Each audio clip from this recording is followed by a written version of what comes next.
अस्सलाम वालेकुम। मेरा नाम मोहम्मद वकार अतीक है और मेरा ताल्लुक कनेक्ट रियल एस्टेट से है। अल्हम्दुलिल्लाह DHT कराची हो, DHA फेज़ 8 हो, चाहे वो बेडम कराची हो, अल्हम्दुलिल्लाह जो पहला राउंड था वो 2 मार्केट में तो मुकम्मल हो चुका है। DHA फेज़ 8 में चीज़ें अभी ट्रांसफ़र होनी हैं। मेरी नज़र में राउंड का मुकम्मल होना इस लिहाज से होता है कि जो चीज़ पहले राउंड में बिकी वो फिर ट्रांसफ़र भी हो जाए। अब इस लिहाज से रेट अल्हम्दुलिल्लाह एक जगह खड़े होने के बाद वो दोबारा बढ़े हैं और मार्केट काफ़ी अच्छा परफॉर्म कर रही है। परफॉर्म इस तरह से कर रही है कि 20 लाख की चीज़ आज 26.5-27 लाख रुपए की बिक रही है।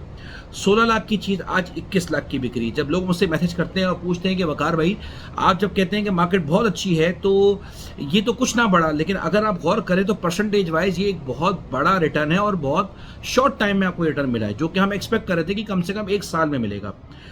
अब इसके बरस अगर देखा जाए तो हमारे पास ये अपॉर्चुनिटीज़ अवेल क्यों हो रही है और ये मार्केट जाएगी कहाँ तक, ये कहना गलत नहीं होगा कि हमारे पास 500 गज का प्लॉट तकरीबन 1 करोड़ 60 लाख तक चला जाएगा, जिसमें सेक्टर 3A और 2D शामिल नहीं है, वो इससे ज़्यादा होंगे। अब कौन कौन से होंगे ये तो वक्त ही बताएगा कि कौन कौन से सेक्टर ऐसे 500 गज के हैं जो कि एक बहुत अच्छा रिटर्न आपको कमा के देंगे।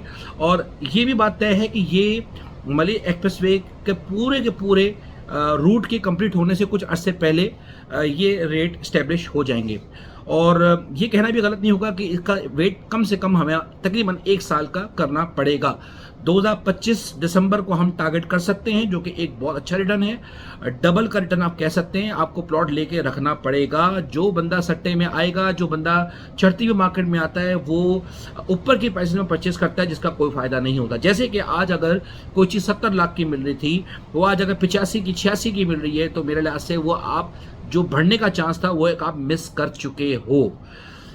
75 लाख का आइटम बहुत जल्दी, मुझे अल्लाह की तरफ से उम्मीद है कि 1 करोड़ 10 और 1 करोड़ 15 लाख को टच कर जाएगा। कॉन्फिडेंस क्यों है, इसकी सबसे बड़ी न्यूज़ जिसके बारे में मैं कई दफ़ा जिक्र कर चुका हूँ, मलिर एक्सप्रेसवे इसका सबसे बड़ा रीज़न है। लेकिन ये एक वन एंड ओनली फैक्टर नहीं है कि जिसको मैं कहूँ कि इसका इम्पैक्ट अभी आया है। नहीं, मैं नहीं मानता इस बात को। मैं बिल्कुल इस बात से डिसएग्री करता हूँ कि मलिर एक्सप्रेसवे का अभी तक इम्पैक्ट नहीं आया। इम्पैक्ट आएगा तो 1 करोड़ 60 लाख 70 लाख का रेट होगा। इम्पैक्ट अभी किस चीज़ का आ रहा है? जिन लोगों ने गाड़ियों से पैसा कमाया, गोल्ड में पैसा इन्वेस्ट किया हुआ था, गोल्ड नहीं बढ़ रहा, डॉलर नहीं बढ़ रहे, उन्हें लगता है कि डॉलर के प्राइसेस भी नीचे आ जाएंगे। वो लोग अपने कमाए हुए पैसे को, उन्होंने वहाँ नुकसान नहीं किया, वो लोग यहाँ आ रहे हैं। जिन्होंने इक्विटी में इन्वेस्ट किया हुआ है, म्यूचुअल फंड्स में इन्वेस्ट किया हुआ है, उन्हें मार्केट अभी बहुत बुलिश लगती है। 1,08,000 की मार्केट हो चुकी है, अंधाधुंध मार्केट चल रही है, जिसमें लोगों ने अपनी इन्वेस्टमेंट का 40% तकरीबन बाहर निकाल लिया है। और अब वो ऐसी मार्केट को सर्च कर रहे हैं जहाँ उनकी एक्सपर्टीज़ हैं, ख़ास तौर पे बहरेटाउन कराची और DHT कराची। आज DHT कराची और DHA फेज़ 8 में काफ़ी बेहतरी है। DHA फेज़ 8 बढ़ने के बाद अब पेमेंट्स की तरफ जा रहा है और अभी मार्केट वहाँ की फेज़ 8 की रुकी है, लेकिन वहाँ पर अभी भी 1000 गज और 500 गज की बाइंग कंटिन्यूसली चल रही है। बहरेटाउन कराची की मार्केट में जितने ट्रांसफर्स है वो तकरीबन मुकम्मल हो चुके हैं। कुछ दिन तो ऐसे भी आए कि जिसमें 100 के करीब ट्रांसफर्स हुए। तो इन चीज़ों को देखते हुए मैं समझता हूं कि अनकरीब कुछ ही दिनों में बहरेटाउन कराची में भी तेज़ी देखने को मिलेगी। अब हमें करना क्या चाहिए? देखें, मुझे अक्सर लोग कॉल्स करते हैं कि अब बताइए मार्केट की क्या पोजीशन है। तो मैं ये बात वाज़ेह करता चलूं कि अब ये मार्केट तेज़ी का टाइम है। तो फिलहाल अभी हम मार्केट की क्या पोजीशन है इसको सिर्फ और सिर्फ यूट्यूब में आपके सामने डिस्कस कर सकते हैं। फिलहाल सिर्फ हमारे पास जो टाइम है वो आज आपके पास आपके प्लॉट्स का रेट बताने का है, और आगे स्ट्रेटेजी क्या होनी चाहिए वो मैं यूट्यूब में आपके सामने डिस्कस कर ही रहा हूँ। वो लोग जो मलिर एक्सप्रेसवे को गेम चेंजर नहीं समझते, जो DHT कराची को पसंद नहीं करते, वो इस अपॉर्चुनिटी को गनीमत समझें और अपनी जो प्राइस जिसमें उन्होंने परचेज किया हुआ था वो उसको अवेल करके वो एग्जिट ले सकते हैं। उनको एक बेहतरीन चांस मिल रहा है। जिन्होंने 70 लाख में परचेजिंग की, DHT कराची को पसंद नहीं आया, वो एग्जिट ले सकते हैं, एक उनको अच्छा चांस मिल रहा है।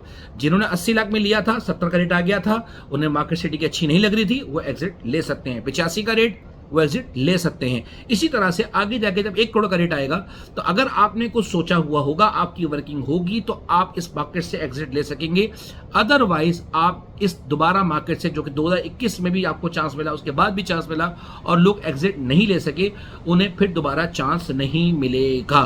वो लोग जो DHT कराची से कॉन्फिडेंट हैं और वहाँ की मली एक्सप्रेसवे की और बाकी सारे जितने भी फैक्टर्स हैं उनको लेते हुए बहुत पॉजिटिव हैं।